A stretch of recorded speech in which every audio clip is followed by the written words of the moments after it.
Order! Order! You are an incorrigible delinquent at times. Behave yourself, man!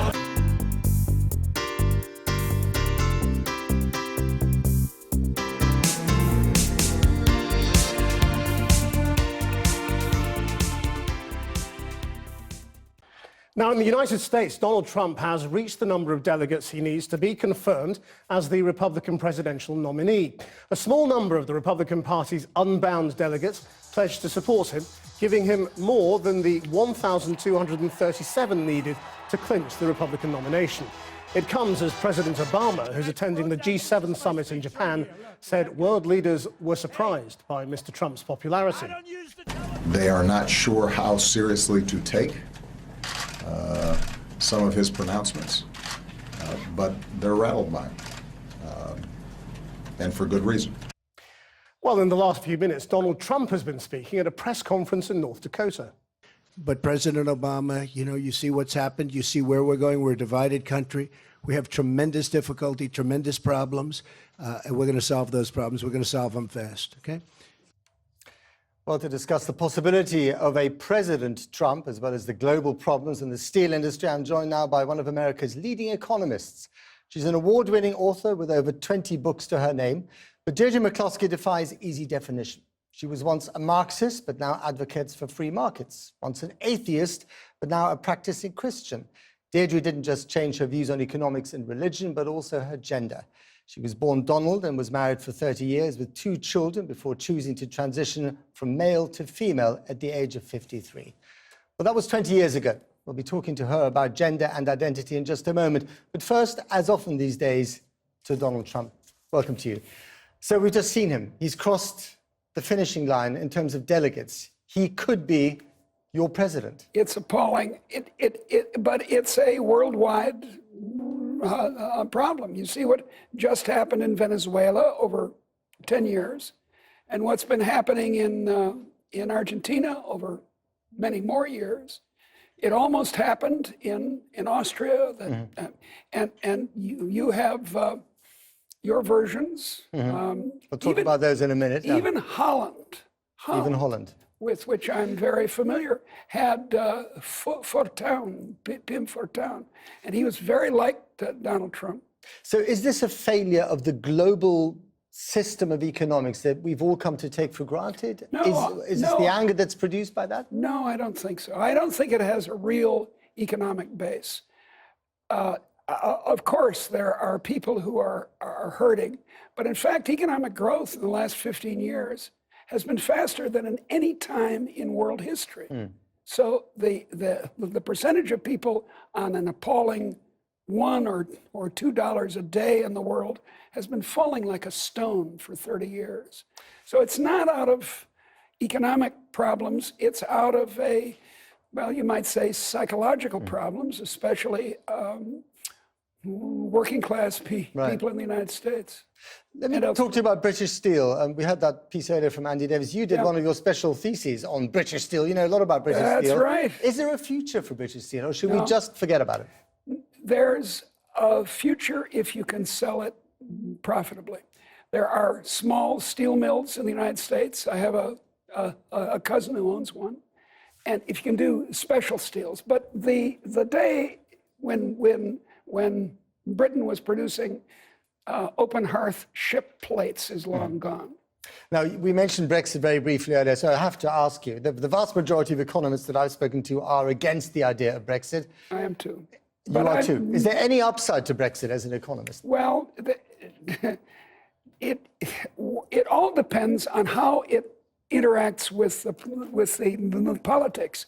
If it results in more free trade with Britain outside the common market, as it once was, then maybe it's a good thing. But I don't think it will. I think it's much better to have a free trade liberal, if you use that word, Britain inside as a counterweight to Brussels, if nothing else. Deirdre, do stay with us. Because in the US, what price? A bathroom of choice. Transgender rights have become a new battleground for the Obama administration, With 11 states now suing the government over rules designed to give more rights to America's transgender community.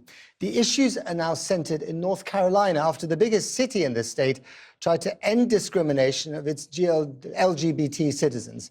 Kylie Morris has this film. The streets of North Carolina's biggest city are on the front line of the battle over trans rights in America. A fight between the city of Charlotte and the state government has drawn a national audience.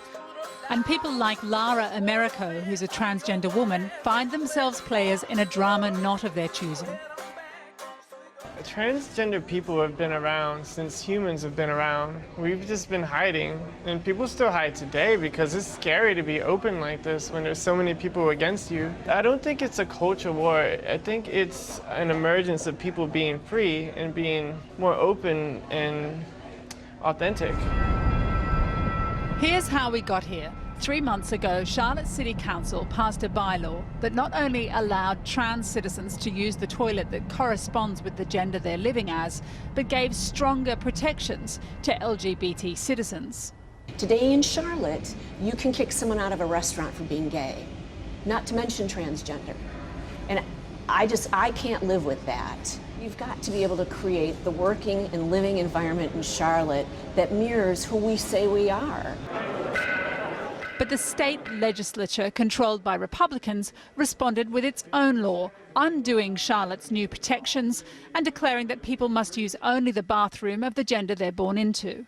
This law provides no benefit to society, and all it does is harm innocent Americans. Enter Attorney General Loretta Lynch, herself from North Carolina, who sues the state on behalf of the Obama administration, drawing parallels with the struggle for racial equality. It was not so very long ago that states, including North Carolina, had other signs above restrooms, water fountains, and on public accommodations, keeping people out based on a distinction without a difference. And she had this to say to the transgender community. That we see you, we stand with you, and we will do everything we can to protect you going forward. And please know that history is on your side. Our government recognizing us was a big step. To have somebody, the top dog, look down and say, hey, I see you and I got your back. But in another way that made a lot of people dislike us more. So it's a double-edged sword, I guess. It makes me feel like I need to appear more biologically feminine so I can blend in better.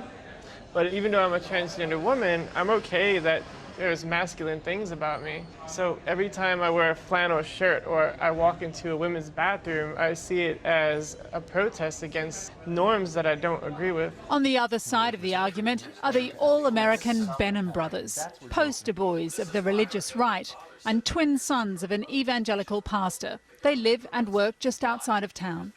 In terms of what Charlotte did with their ordinance, they were forcing private businesses to open up their bathrooms. And it's not the transgenders that we would be concerned about. It's deviant men who would use a bill like that, an ordinance like that, to prey upon women and children. And so that's why we felt like we needed to take a stand. What evidence is there of that? Look what's already happening with Target.